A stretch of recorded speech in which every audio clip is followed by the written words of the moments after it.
हमारे श्राव मैं डॉक्टर आशुतोष कुमार यादव। जैसा कि हमने नेक्स्ट वीडियो में स्वर संधि, व्यंजन संधि, विसर्ग संधि सबके परिभाषा के विषय में, उदाहरण के विषय में आपसे चर्चा किया था।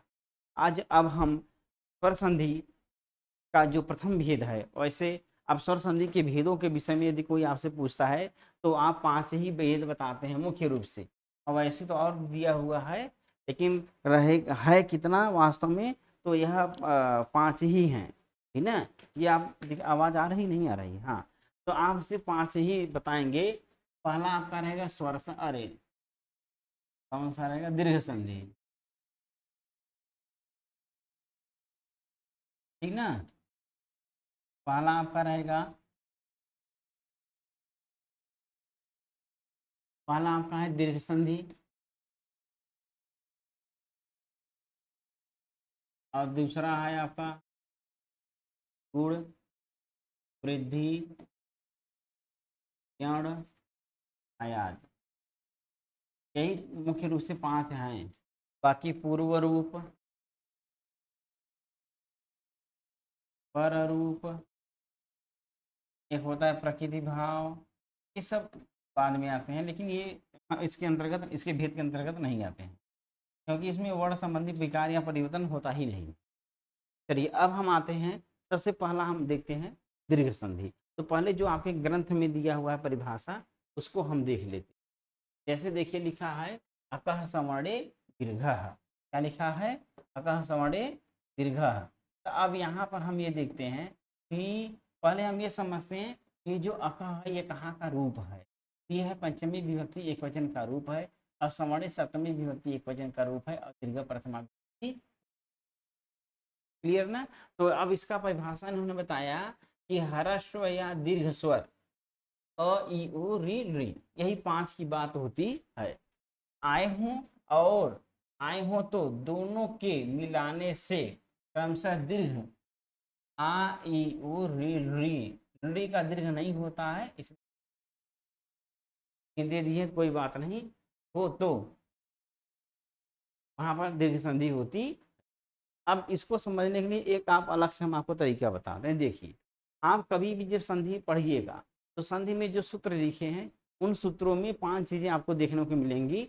अगर मान लीजिए कोई उसमें पद, जो आप स्वर संधि, विसर्ग संधि, व्यंजन संधि जो भी पढ़ रहे हैं, उसमें अगर आप देखेंगे कोई भी स्वर अगर प्रथमा विभक्ति में है, प्रथमा विभक्ति, तो ये हमेशा क्या होगा? आदेश। क्या होगा? आदेश होगा, अर्थात जो वर्ड रहेगा उसको हटा करके ये वाला बैठ जाए, ठीक। और दूसरा, अगर कोई पद षष्ठी है, षष्ठी विभक्ति में, तो यहाँ क्या होगा? के स्थान पर के, अर्थात ये जो आदेश हो रहा है प्रथमा विभक्ति वाला, यही षष्ठी विभक्ति वाले वर्ड को हटाएगा, स्वयं बैठ जाए। अगर मान लीजिए कोई पंचमी में है, हो गया था ना, पंचमी में है,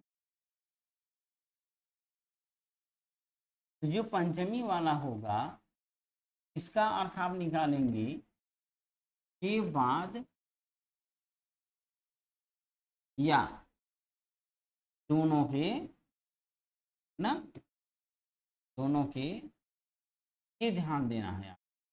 माने ये उस जो सूत्र में पंचमी वाला पद है उसका अर्थ निकालेंगे आप के बाद या दोनों के स्थान पर, ये चीज रहेगा। फिर अगर सप्तमी में कोई शब्द मिल रहा है आपको, सप्तमी में, किसमें है? सप्तमी में, सप्तमी विभक्ति वाला है, तब क्या करेंगे? बाद में होने पर, इसका अर्थ क्या लेंगे? बाद में होने, ठीक हो गया ना। अब फिर एक आता है आपका तृतीया वाला, तृतीया विभक्ति वाला। इतना ही विभक्तियां आपको मिलेंगी, इससे ज्यादा नहीं रहेंगे। संधि में जितना सूत्र आप पढ़ेंगे सब, चाहे वो प्रथमा होगा, तृतीया होगा, पंचमी होगा, षष्ठी होगा, सप्तमी होगा, द्वितीया और चतुर्थी नहीं रहेगा।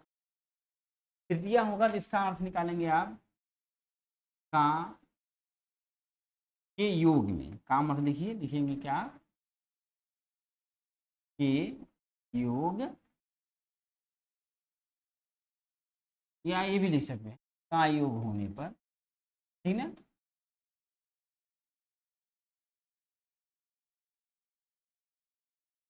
इतना आप अर्थ निकालेंगे। और दूसरी बात यहाँ दिखा दे रहे हैं, चलिए हम नेक्स्ट में दिखाएंगे। जैसे अभी आपने कहा अकह संवर्णे दीर्घ, यही आपने पढ़ा ना। तो देख रहे हैं आप, ये जो है ये पंचमी विभक्ति एक वचन का रूप है, मतलब ये वाला ना। अब संवर्ण कहाँ का है? सप्तमी विभक्ति एक वचन, अर्थात ये वाला है। और दीर्घ कहाँ का है? प्रथमा विभक्ति एक वचन, ये वाला। इसका मतलब दीर्घ क्या होगा? तो हमने लिखवाया है आदेश। क्या होगा? और सप्तमी वाला कहाँ रहेगा? बाद में होने पर, ये लिखवाए ना।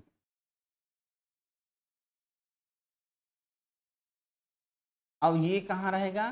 तो इसमें पंचमी का आपने क्या लिखा? के बाद या दोनों के स्थान पर। तो आप दोनों लिख सकते हैं, के बाद भी लिखिएगा और फिर दूसरा अर्थ निकालेंगे दोनों के पर।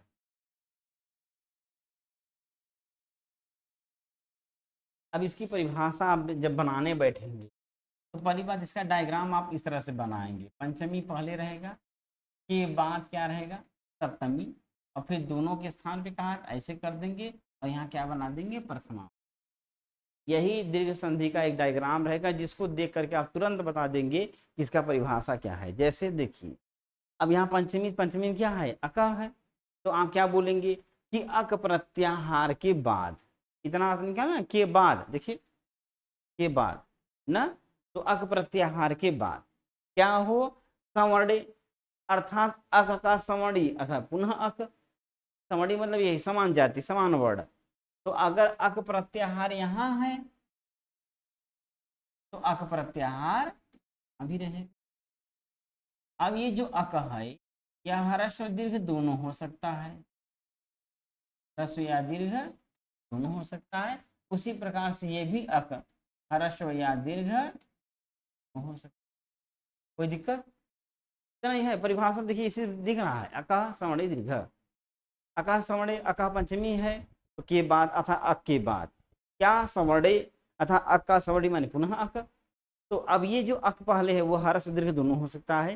जैसे अक में 5 वर्ण आते हैं, अ ई उ रे ली। अक प्रत्याहार है। आप प्रत्याहार अगर पढ़े होंगे तो आप समझ रहे होंगे, नहीं पढ़े पढ़ लीजिएगा। और पुनः उसी का अक माने अ ई उ रे ली आ रहा हो, तो दोनों के स्थान पे फिर क्या होगा? कहा? दीर्घ। अब दीर्घ क्या? अक आदेश हो। तो यहाँ पुनः आप लिखेंगे दीर्घ अक आदेश।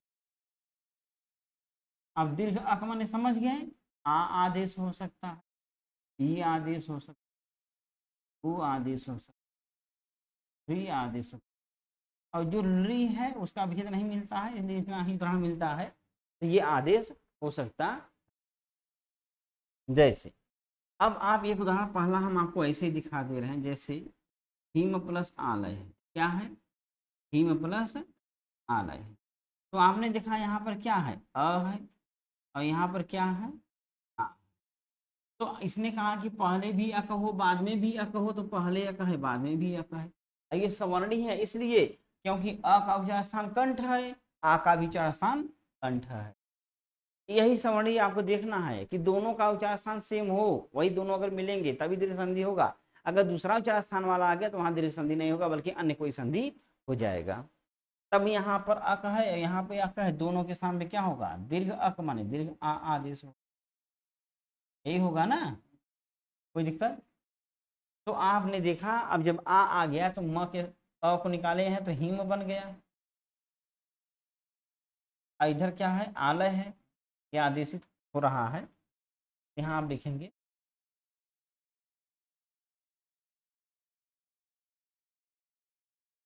अरे आ तो सिमिल क्या ना, सिमिलर रहेगा। क्या रहेगा? लय रहेगा और मिला देंगे, बन गया। ये आपका उदाहरण सिद्ध होता। अब हम इस संधि को थोड़ा विस्तार करके समझेंगे, ठीक ना। तो कितना टाइम हुआ? हा? कोई बात नहीं, चलिए अब हम इसको ऐसे समझते हैं, बस एक झटके में हम देखते हैं, थोड़ा सा एक मिनट। हेलो, रुकिए। ठीक, तो दीर्घ संधि का हिमालय आपने समझ लिया। अब हम आगे थोड़ा सा कुछ उदाहरण दिए गए हैं, आपके समक्ष हमने प्रस्तुत किया है, इसको आप देखिएगा ध्यान से। जैसे लिखा है, हम आ वाला देखते हैं, क्योंकि आप जानते हैं अक प्रत्याहार में कुल कितने वर्ण हैं? अ है, ई है, उ है और ली है। तो आपके इसका उदाहरण मिलेगा, इसका मिलेगा, इसके मिलेगा, इसका भी मिलेगा, लेकिन ली वाला उदाहरण नहीं मिलता है जल्दी, इसलिए क्योंकि ली का जो दीर्घ होता है ये नहीं पाया जाता। क्लियर ना? तो हम क्रम से आपको बता रहे हैं। जैसे अब यहाँ अ को हम देखते हैं तो इसके 4 रूप आपको देखने को मिलेंगे इस तरह से। ई के भी 4 रूप मिलेंगे, उ के 4 रूप मिलेंगे, री के 4 रूप तो बना सकते हैं आप, लेकिन उदाहरण नहीं मिलते। अभी आपको आगे हम बताएंगे। अब आप ये समझिएगा कि जो संवर्णी शब्द कहा था कि अक के बाद संवर्णी होना चाहिए ना, तो अक के बाद संवर्णी मतलब ये कि अगर पहले अ है तो बाद में भी अ ही हो।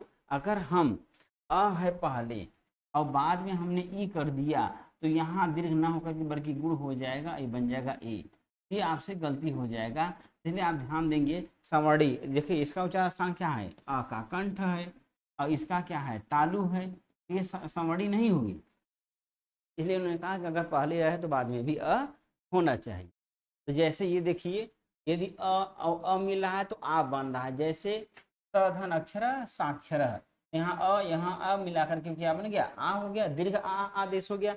नियम यही था कि पहले भी अ कहो, बाद में भी अ कहो, और ये अ का और दोनों के स्थान पे क्या हो? दीर्घ अ कहो, दीर्घ अक। अब दीर्घ अक माने हमने आपको क्या बताया था कि आ आपको मिलेगा, ई मिलेगी, उ मिलेगा और री मिलेगा, ये मिलेगा। अब ये जो अक है पहला, ये भी ह्रस्व या दीर्घ दोनों हो सकता है, ये आप दिमाग में हमेशा रखे रहिएगा। ये भी ह्रस्व या दीर्घ हो सकता है और ये भी ह्रस्व या दीर्घ हो सकता है।